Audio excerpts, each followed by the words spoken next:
नमस्कार दोस्तों, India speaks daily के अंतर्राष्ट्रीय न्यूज बुलेटिन में आपका स्वागत है। मैं हूं आपके साथ रति अग्निहोत्री। इस बुलेटिन में हम आपको लगातार जोड़ते रहेंगे देश और दुनिया की तमाम खबरों के साथ और आपको बताते रहेंगे कि विश्व के बदलते हुए भू राजनीतिक परिवेश में इन खबरों का क्या महत्व है। हमारा खास फोकस ऐसी खबरों पर भी रहेगा जो कि पूरे विश्व में भारत के बढ़ते वर्चस्व को दर्शाती हैं।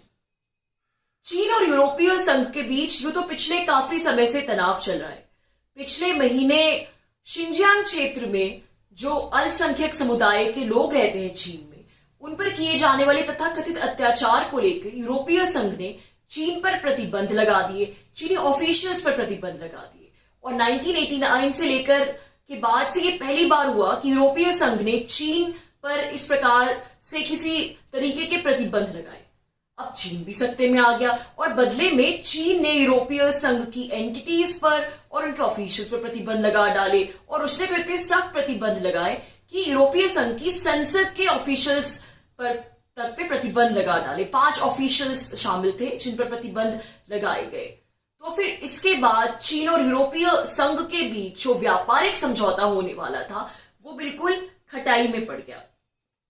और अब जब चीन को लग रहा है कि पहले तो उसने तेवर दिखाए, लेकिन फिर अब उसको जब लग रहा है कि उसके व्यापारिक हित बुरी तरह से खतरे में उसको पड़ते नजर में आ रहे हैं चीन को, तो अब उसने अपना रुख थोड़ा बदल दिया है। इसलिए अब वो कुछ डैमेज कंट्रोल करने की कोशिश कर रहा है। चीनी राष्ट्रपति शी जिनपिंग ने बुधवार को खबरों के अनुसार जर्मन चांसलर एंगेला मार्केल से टेलीफोन पर बातचीत की। और खबरों के अनुसार बातचीत के दौरान उन्होंने मार्केल से कहा कि चीन और यूरोपीय संघ के जो आपसी संबंध है उनमें अब कुछ चुनौतियां सामने आ गई, यानी दोनों के संबंधों के लिए एक चुनौतीपूर्ण समय है, ऐसा शी जिनपिंग ने कहा। साथ ही उन्होंने ये भी कहा कि वो आशा करते हैं, जहां तक चीन का सवाल है, चीन को लेकर किसी भी प्रकार के निष्कर्ष पर पहुंचने से पहले यूरोपीय संघ अपनी बुद्धिमत्ता का प्रयोग करेगा, अपने स्वतंत्र विवेक का प्रयोग करेगा और तभी चीन के बारे में किसी निर्णय पर पहुंचेगा। यानी उनके कहने का मतलब साफ है, स्पष्ट है कि चीन, जहां तक चीन का सवाल है, चीन के बारे में किसी भी प्रकार का निर्णय लेने से पहले यूरोपीय संघ को खुद अपनी स्वतंत्र बुद्धिमत्ता से विचार करना चाहिए और किसी के भी दबाव में नहीं आना चाहिए या फिर किसी के बहकावे में नहीं आना चाहिए। चीनी राष्ट्रपति शी जिनपिंग ने इस बात पर भी बल दिया कि चीन हमेशा की तरह यूरोपीय संघ के बिजनेसेस के लिए, वहां के व्यवसायों के लिए खुला है, उनका स्वागत करता है और साथ ही जर्मनी से अनुरोध करता है कि वो चीनी कंपनियों पर किसी भी प्रकार के कोई प्रतिबंध न लगाए। शी जिनपिंग ने फिर इस बात की दुहाई दी कि किस प्रकार से चीन और जर्मनी के व्यापारिक संबंध इतने अच्छे बने हुए। पिछले 5 सालों से चीन जो है वो जर्मनी का सबसे बड़ा व्यापारिक साझेदार रहा है और वो आशा करते हैं कि आगे भी चीनी कंपनियों और जर्मन कंपनियों में ऐसी ही साझेदारी बनी रहेगी। तो आप देख सकते हैं कि चीन ने किस प्रकार बात तो धमकी से शुरू की थी। यूरोपीय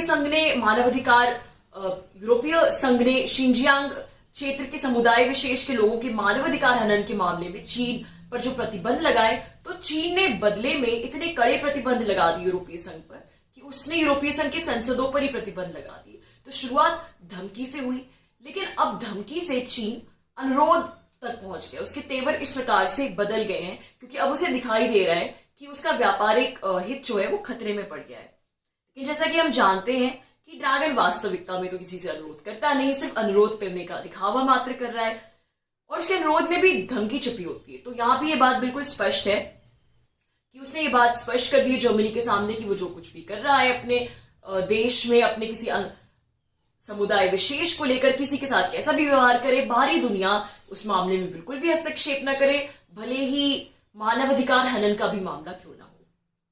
इसका एक पहलू ये भी है कि कहीं ना कहीं चीन जो ये अचानक से नरमी बरत रहा है, जो इस टेलीफोनिक वार्ता में शी जिनपिंग ने इस प्रकार की नरमी बरती, इसका एक पहलू ये भी है कि कहीं ना कहीं चीन को ये डर भी सता रहा है कि यूरोपीय संघ के साथ उसकी दोस्ती में जो गहरी दरार आ रही है उसका फायदा कहीं अमेरिका ना उठा ले। यानी यूरोपीय संघ और अमेरिका के बीच का सानिध्य कहीं ना बढ़ जाए और उनके बीच व्यापारिक साझेदारी भी होगी, कूटनीतिक साझेदारी भी बढ़ेगी। तो जाहिर सी बात है कि इससे चीन को खासा नुकसान होगा।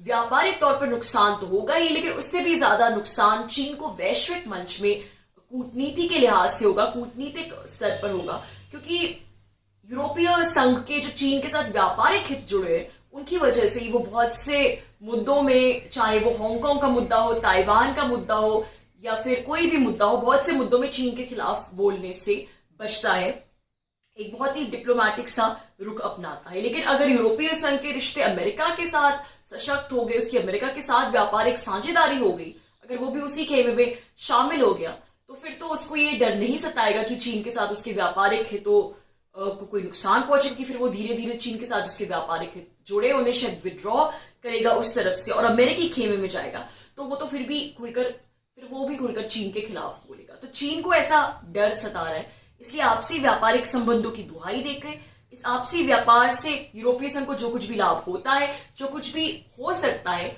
वो यूरोपीय संघ को इन व्यापारिक हितों का लालच दिखाता रहता है बार बार, और ड्रैगन यूरोपीय संघ से अपनी बातें मनवाता रहता है, उसे अपनी ओर रखने की कोशिश करता है।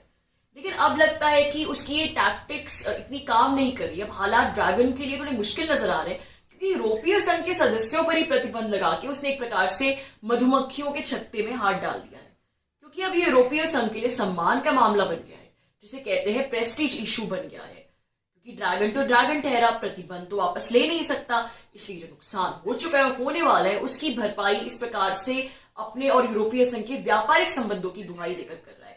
बहरहाल दोनों के बीच में जो कॉम्प्रिहेंसिव अग्रीमेंट और इन्वेस्टमेंट होने वाला था, जिस पर यूरोपीय संसद की मोहर लगनी बाकी थी, वो फिलहाल खटाई में पड़ा हुआ है, क्योंकि यूरोपीय संसद जो है वो चीन से अभी बहुत नाराज है और इस अग्रीमेंट पे हस्ताक्षर की बात तो दूर, उसके सदस्य इस अग्रीमेंट को लेकर कोई बात सुनने को भी तैयार नहीं है, और कहा तो यहां तक जा रहा है कि इस अग्रीमेंट को खारिज करने की बात हो रही है। तो फिलहाल तो ये ठंडे बस्ते में पड़ गया है, और उसकी क्या नियति होगी ये तो समय ही बताएगा। तो दोस्तों, आज के लिए बस इतना ही। बहुत जल्द आपसे फिर मुलाकात होगी कुछ नई खबरों के साथ। तब तक के लिए अनुमति दीजिए। नमस्कार।